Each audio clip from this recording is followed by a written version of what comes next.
Notem, o texto diz, ora, tudo provém de Deus. Sabemos o que está abrangido nessa frase, o que está envolvido nessa frase. Nós não conhecemos mais a Cristo pelos padrões humanos.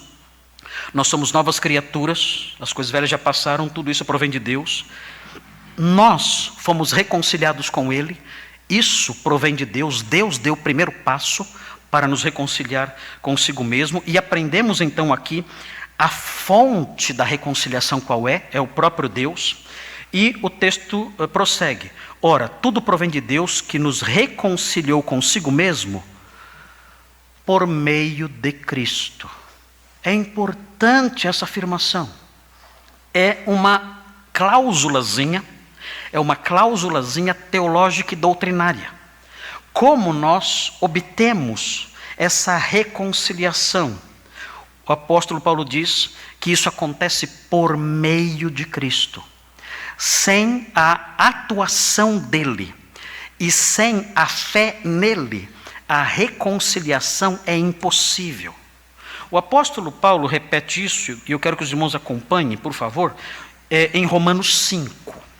É importante que os irmãos assimilem que a reconciliação é algo que vem de Deus e que o ministério da reconciliação que nos é dado provém de Deus também. É importante que saibamos que Deus é a fonte de todas essas coisas, porque se nós não reconhecemos que Deus é a fonte de todas essas coisas, o nosso grau de gratidão a Ele por sua graça será menor. Nós temos que reconhecer: o Senhor é a fonte de todos os bens espirituais que eu possuo. O Senhor é a fonte da minha compreensão nova acerca de Cristo. O Senhor é a fonte da minha transformação em nova criatura. O Senhor é a fonte dessa reconciliação, dessa paz que eu tenho com Deus. O Senhor é a fonte do ministério de anunciar a reconciliação de Deus em Cristo. Ele é a fonte disso tudo. Ele me deu isso tudo. Tudo isso proveio dele. Vejam Romanos 5, versículos 10 e 11. Vejam o que diz. Diz assim: porque se nós, vejam o que diz o texto, nós éramos inimigos, todos nós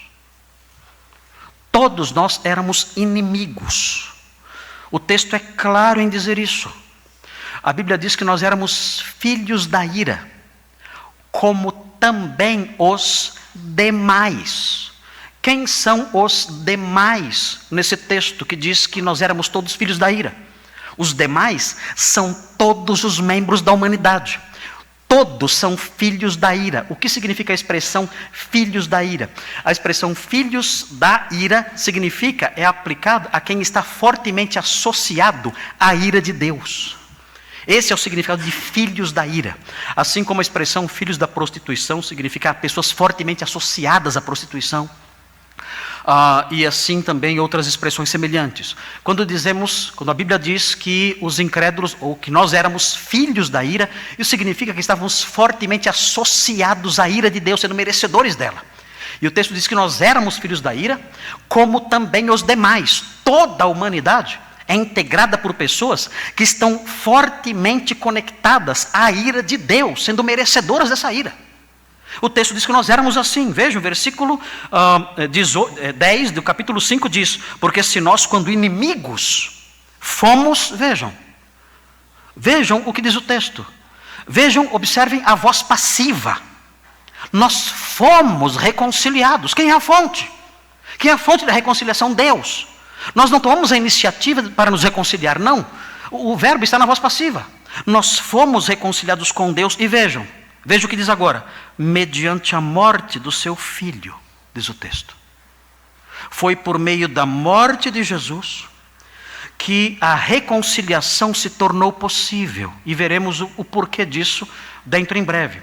Foi por meio da morte de Jesus que a reconciliação se tornou possível. O texto prossegue dizendo: muito mais, estando já reconciliados, seremos salvos pela sua vida. Quando nós éramos inimigos, Ele nos ofereceu a sua paz. E agora, sendo amigos, Ele nos oferece a sua vida, a vida eterna. Isso é maravilhoso demais. Se sendo inimigos, recebemos a dádiva preciosa da sua paz, muito mais agora, que somos amigos, recebemos a promessa da sua vida. Isso nos dá uma segurança, irmãos, que ninguém consegue ter neste mundo. Eu era inimigo de Deus, e Ele me deu um dom precioso, um grande tesouro, me deu a sua paz. E agora eu sou amigo. E se quando eu era inimigo eu recebi esse tesouro, o tesouro que eu receberei sendo amigo é muito maior. Ele me dá a sua vida.